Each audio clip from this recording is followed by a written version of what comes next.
ఒక ఉదాహరణ ఇస్తా. ఆడపిల్లలు ఎందుకు అట్లా నిరాసక్తిగా ఉంటారో సెక్స్లో, ఏదో యాంత్రికంగా వచ్చి పక్కన పడుకుంటాడు, ఎందుకు వచ్చిన కర్మ అన్నట్టు పడుకుంటారంటే దీనికి కారణం చెప్తా. మనం దోశలో పెసరట్టు వేసుకోవాలి. గ్యాస్ స్టవ్ మీద పెనం పెట్టాం. ముందు పెనం వేడెక్కాలా? వేడెక్కిన తర్వాత దోశ పోస్తేనే పెసరట్టే కదా వచ్చేది.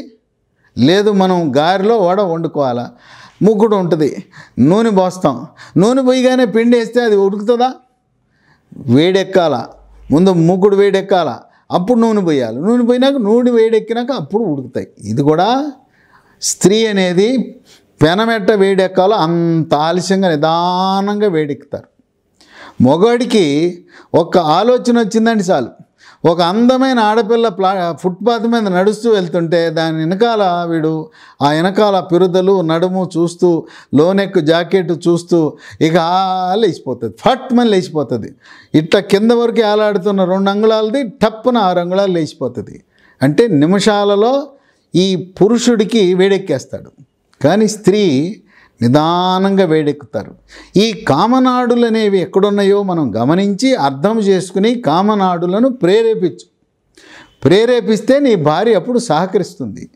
ఒకరినొకరు అర్థం చేసుకుని చేయాలి. ఎక్కడుంటాయి కామనాడులు? ఈ ప్రేరేపణ చేయాలంటే ఫోర్ ప్లే, ముద్దు ముచ్చటంటే అసలు ముందు చక్కటి బట్టలు వేసుకోవాలి. చిరిగిపోయిన బట్టలు, ఎలిసిపోయిన బట్టలు కాదు, అందమైన బట్టలు వేసుకోవాలి. తర్వాత మల్లెపూలు దొరికే సీజన్లో మల్లెపూలు, సన్నజాజులు దొరికేటప్పుడు సన్నజాజులు తల్లో పెట్టడం, చక్కటి బట్టలు వేసుకోవడం.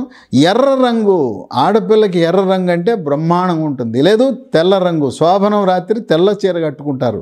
తెల్ల చీర లేకపోతే ఎర్ర రంగు, మంచి బట్టలు వేసుకోవాలి. తర్వాత నీకు నచ్చిన పర్ఫ్యూమ్ కొట్టాలి, గుమగుమలాడుతుండాలి.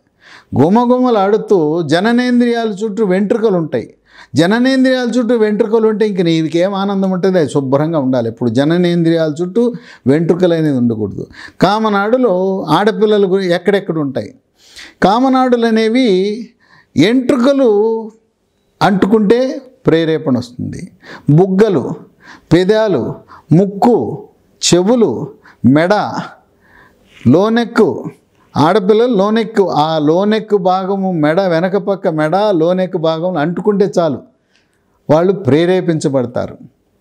ఆ తర్వాత రొమ్ములు ఉన్నాయి.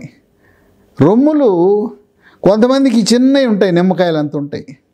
ఆ నిమ్మకాయలు రొమ్ములు ఉన్న వాళ్ళకి ఆనందం ఉండదు, అందం కూడా ఉండదు. శరీర సౌష్ఠవానికి ఛాతీ ముందుండే రొమ్ములు సమపాళ్ళలో ఉన్నప్పుడే అందం ఉంటుంది. అలాగే వెనక పిరుదులు ఉంటాయి. పిరుదులు కూడా మరీ ఎక్కువ ఉన్నా కూడా అందం ఉండదు.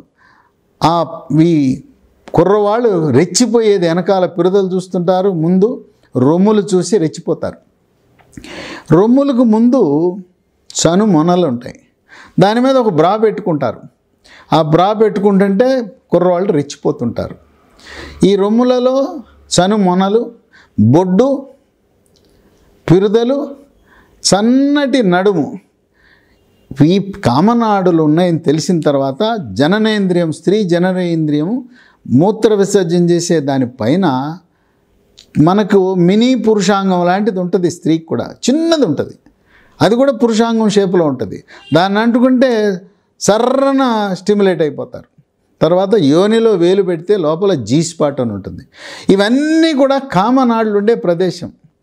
కామనాడులు ఎలా ప్రేరేపించాలంటే చేతి వేళ్ళు, చేతులు, పెదాలు, నాలిక, చేతులతో నిమరటము, చేతులతో పిసకటము, అలాగే పెదాలతో ముద్దు పెట్టడం, నాకటము, చీకటము.